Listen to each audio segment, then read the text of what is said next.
बचपन में सच और झूठ के संदर्भ में हम बहुत सी बातें सुनते थे। तब लगता था कि सच या झूठ वाकई में कुछ निश्चित रूप से होता है। लेकिन जब दर्शन शास्त्र पढ़ना शुरू किया तो पता लगा कि जिन मूल्यों, सद्गुणों के बारे में अब तक हमने जाना है, जैसे ज्ञान, समानता, स्वतंत्रता, न्याय, बंधुत्व, सत्य, अहिंसा, साहस इत्यादि की सर्वसम्मत परिभाषाएं अब तक तय नहीं हो पाई हैं। एक महान यूनानी दार्शनिक सुकरात पूरी जिंदगी इन परिभाषाओं को स्पष्ट करने का प्रयास करता रहा, लेकिन वह एक भी सर्वसम्मत परिभाषा नहीं दे पाया। निश्चित सत्य को न ढूंढ पाने के प्रभाव से अमेरिकी दर्शन में एक नई संकल्पना का उदय हुआ, जिसे आज हम उपयोगितावाद या प्रैग्मैटिज्म कहते हैं। उत्तर व्यवहारवाद, पोस्ट मॉडर्निज्म, पोस्ट स्ट्रक्चरलिज्म इस सिद्धांत के आधुनिक प्रभाव हैं। यह सिद्धांत कहता है कि इस संसार में सत्य जैसी किसी चीज का अस्तित्व नहीं है। सत्य का तो निर्माण किया जाता है। प्रत्येक समूह, जाति, समाज, संस्था, राष्ट्र अपने लोगों को दिशा प्रदान करने के लिए, अपने अस्तित्व बोध के लिए, अपने भविष्य का निर्माण करने के लिए, समूह के लोगों को एकजुट करने के लिए मिथकों और कहानियों की रचना करते हैं। कभी कभी इन मिथकों और कहानियों में एक पक्ष को सही और दूसरे पक्ष को गलत दिखाया जाता है। जैसे मध्य पूर्व के देशों में ओपन सोसाइटी वाले अमेरिका या ब्रिटेन को शत्रु के रूप में देखा जाता है और स्वयं के क्लोज्ड समाज को अच्छा दिखाया जाता है। प्रतिपक्ष को जितना ज्यादा बुरा बताया जाता है, पक्ष के लोग उतना ज्यादा संगठित होते हैं।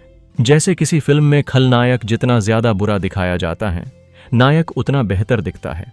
जैसे द कश्मीर फाइल्स नाम की एक साहसी फिल्म में 32 वर्ष पहले कश्मीर में जो लोग भारतीय संविधान को मानते थे, उन कश्मीरी पंडितों और कश्मीरी हिंदुओं पर हुई पाकिस्तान परस्त इस्लामिक आतंकवादियों द्वारा की गई बर्बरता को दिखाया गया है। दावा किया जाता है कि पीड़ितों के साथ 700 से अधिक वीडियो साक्षात्कारों पर आधारित यह फिल्म वास्तविक घटनाओं पर आधारित है। इसमें हजारों कश्मीरी हिंदुओं का नरसंहार किया गया था, महिलाओं के साथ बलात्कार किया गया था और बच्चों को गोली मार दी गई थी। विस्थापित परिवारों को आज तक शरणार्थी के रूप में जीवित दिखाया गया है। ऐसी ही एक और film the Delhi files, the Bengal chapter का टीजर हाल ही में रिलीज हुआ, जिसे देख फैंस के बीच अच्छा खासा बज क्रिएट हो गया है। साथ ही इस फिल्म के कैप्शन में लिखा था, मुस्लिम लीग ने 1946 ईस्वी में द डायरेक्ट एक्शन के तहत हिंदू इलाकों में पानी की पाइपें काट दीं और राशन की दुकानें जला दीं, ताकि जिन हिंदुओं को वे नहीं मार पाए, वे भूख और प्यास से मर जावें। जिन्ना के आह्वान पर मुस्लिम लीग के गुंडों ने लाखों हिंदुओं को गाजर मूली की तरह काट दिया गया। आज भी बंगाल दिल्ली के दंगों में हिंदुओं को ऐसे ही काट दिया जाता है। फिर जिस आधार पर देश का बांटवारा हुआ, वह समझौता पूरी तरह लागू नहीं किया गया। पाकिस्तान और बांग्लादेश के हिंदू या तो पलायन कर गए या धर्मांतरित कर दिए गए, जबकि भारत में मुस्लिम 30 मिलियन से बढ़कर लगभग 300 मिलियन हो गए। कई मिलियन पाकिस्तानी, रोहिंग्या और बांग्लादेशियों ने फर्जी तरीके से भारतीय Aadhaar card, ration card, voter card बनवा लिए हैं। यहां तक कि सरकारी नौकरियां प्राप्त कर ली, विधानसभा सदस्य भी बन गए हैं। इस प्रकार ये फिल्में ऐतिहासिक स्रोतों पर आधारित होने का दावा करती हैं और सत्ता पक्ष को सही सिद्ध करने का प्रयास करती है। यह फिल्म हिंदू और मुस्लिम के नैरेटिव को आगे बढ़ाती है। आज फिर सेक्युलर भारत धार्मिक विघटन से जूझ रहा है। जैसे हाल ही के पहलगाम हमले के बाद 27 शवों की जांच में चौंकाने वाली बात सामने आई, जिसमें पता चला कि आतंकवादियों ने पीड़ितों की धार्मिक पहचान जानने के लिए एक क्रूर तरीका अपनाया था। इस्लामिक आतंकवादियों ने पीड़ितों की धार्मिक पहचान जानने के लिए उनके कपड़े उतरवाए थे। जांचकर्ताओं ने पाया कि 26 में से 20 पुरुषों के निचले वस्त्र अस्त व्यस्त थे, जिससे उनकी हिंदू धार्मिक पहचान उजागर हो सके। चश्मदीदों ने बताया कि आतंकवादियों ने हर पीड़ित की पहचान जानने के लिए उनसे आधार कार्ड या ड्राइविंग लाइसेंस जैसे पहचान पत्र मांगे थे। उन्होंने उनसे कलमा, मुस्लिम प्रार्थना पढ़ने को कहा और अपने निचले वस्त्रों को हटाने के लिए कहा, ताकि वे खतना की जांच कर सकें। मुस्लिमों से एक मुश्त वोट पाने के चक्कर में विपक्ष ऐसी घटनाओं पर चुप रहता है या इन्हें छिपाने की कोशिश करता है। दूसरी ओर विपक्ष की विचारधारा का प्रतिनिधित्व करने वाली जय भीम और फुले जैसी शानदार फिल्में भी बनी हैं और बन रही हैं। जय भीम 1993 ईस्वी की एक सच्ची घटना पर आधारित फिल्म है, जो मद्रास उच्च न्यायालय में वकील चंद्रू, जो बाद में मद्रास उच्च न्यायालय में न्यायाधीश बने। माओ द्वारा लड़े गए एक केस पर आधारित है। फिल्म की कहानी सिंघनी और राजकन्नू नामक गरीब इरुला आदिवासी जोड़े के जीवन और उन पर पुलिस की ज्यादतियों पर आधारित है। इसमें आदिवासी महिला सिंघनी अपने पति को न्याय दिलाने के लिए एक साहसी वकील चंद्रू की सहायता लेती है। इसी प्रकार फुले फिल्म भारत के पहले समाज सुधारकों ज्योतिबा फुले और सावित्रीबाई फुले को एक सुंदर श्रद्धांजलि दी गई है। इस फिल्म में साहस और दृढ़ विश्वास के साथ जाति और लिंग मानदंड को चुनौती दी गई है। विपक्ष की विचारधारा से प्रेरित फिल्मों में अक्सर हिंदुओं के अंदर मतभेदों को उभार कर सत्ता पक्ष के बनाए गए हिंदू मुस्लिम नैरेटिव को कमजोर कर देश में धार्मिक संतुलन बनाने का प्रयास किया गया है। लेकिन यहां सवर्ण गैर सवर्ण मतभेद को उभार कर गैर सवर्ण और मुस्लिम एकता पर बल दिया जाता है। अधिकांशत मुस्लिमों की कट्टरता को छिपाकर उनके समानता और बंधुत्व वाले गुणों को उभारा गया है। विपक्ष धर्मांतरण, लव जिहाद या जनसंख्या जिहाद को काल्पनिक बताकर सत्ता पक्ष की फिजूल कल्पना बता देते हैं। इस प्रकार हम देखते हैं कि यहां दोनों पक्ष, सत्ता पक्ष और विपक्ष, अपनी अपनी राजनीति को आगे बढ़ाने के लिए नायक नायिकाओं, निर्देशकों को पुरानी कहानियों को फिल्मों के रूप में प्रस्तुत करके अपनी विचारधारा के पक्ष में टूल किट के रूप में उपयोग कर रहे हैं। एक और विपक्ष आतंकवाद और इस्लामिक समाज में फैलती कट्टरता को छिपाने का काम करता है और सवर्ण गैर सवर्ण के मतभेदों को बढ़ा चढ़ा कर दिखाता है।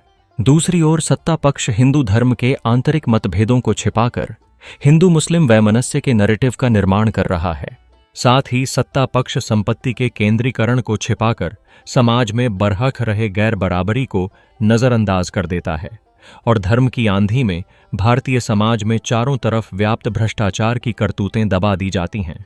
इस प्रकार हम जानते हैं कि सत्य ब्लैक या व्हाइट की तरह स्पष्ट नहीं होता, लेकिन अपने अपने पक्ष की राजनीति से युद्ध होने की मानसिक गुलामी के कारण हम अपने पक्ष को कमजोर करने वाली कुछ घटनाओं से नजरें चुराते हैं और फिर कुछ मिथक और कहानियां रचकर यह सिद्ध करने की कोशिश करते हैं कि हमारे द्वारा दिखाया गया पक्ष ही सत्य होता है और दूसरा पक्ष बुरा होता है।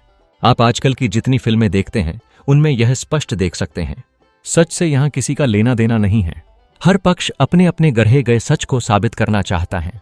इस प्रकार मिथक और कहानियां प्रत्येक पक्ष के पास परंपरा से प्राप्त होती रहती हैं। यदि परंपरागत पक्ष कमजोर हो तो प्रत्येक पक्ष द्वारा नए मिथक और नई कहानियां रच ली जाती हैं। इस प्रकार भारतीय समाज में कट्टरता और धार्मिक पूर्वाग्रह की राजनीति का ताना बाना गहराई से बुना गया है। एक ओर मुस्लिम कट्टरता को छिपाने का प्रयास किया जाता है, जबकि उसके समानता और बंधुत्व के गुणों को बढ़ावा दिया जाता है। विपक्ष अक्सर धर्मांतरण, लव जिहाद और जनसंख्या जिहाद जैसे मुद्दों को महज काल्पनिक बताकर सत्ता पक्ष की योजनाओं का मखौल उड़ाता है। इस प्रकार दोनों साइड्स अपनी अपनी विचारधारा के पक्ष में ऐतिहासिक नायकों और कहानियों का सहारा लेते हैं। दूसरी ओर सत्ता पक्ष हिंदू धर्म के अंदर के मतभेदों को नकारता है और हिंदू मुस्लिम वैमनस्य को बढ़ावा देता है। वे संपत्ति के केंद्रीकरण को छिपाते हैं और समाज में बढ़ती असमानता को नजरअंदाज करते हैं। इस खेल में भले ही समाज में व्याप्त भ्रष्टाचार का मुद्दा भारी हो, पर उसकी चर्चा नहीं की जाती। यह दिखाता है कि राजनीति के खेल में सच्चाई और नैतिकता अक्सर पीछे रह जाती हैं। इस पूरे परिप्रेक्ष्य में यह समझना आवश्यक है कि सत्य न तो पूरी तरह काला है और न ही सफेद। मानसिक गुलामी और पक्षपाती स्वभाव के कारण लोग अपनी विचारधारा को सशक्त करने वाली घटनाओं पर ध्यान केंद्रित करते हैं और जो बातें उन्हें चुनौती देती हैं उन्हें नजरअंदाज कर देते हैं। परिणाम स्वरूप मिथक और कहानियां उनके व्यक्त किए गए पक्ष का हिस्सा बन जाती हैं। हालांकि आज की फिल्मों और मीडिया में इस मानसिकता का प्रभाव साफ दिखाई देता है। फिल्मकार अपनी अपनी राय और दृष्टिकोण के अनुसार कथाएं गढ़ते हैं, जिसका नतीजा यह होता है कि कहीं न कहीं सच्चाई को दरकिनार कर दिया जाता है। यह समाज के लिए खतरनाक है, क्योंकि जब मिथक और कहानियां प्राथमिकता लेती हैं तो वास्तविकता खो जाती है। हर पक्ष नई कहानी गढ़ने में जुटा रहता है, जबकि परंपरागत पक्ष कमजोर होने पर भी अपने गढ़े हुए सच को बचाने की कोशिश करता है। परिणाम स्वरूप समाज में सतही नफरत और गलतफहमियों का बाजार गर्म होता है।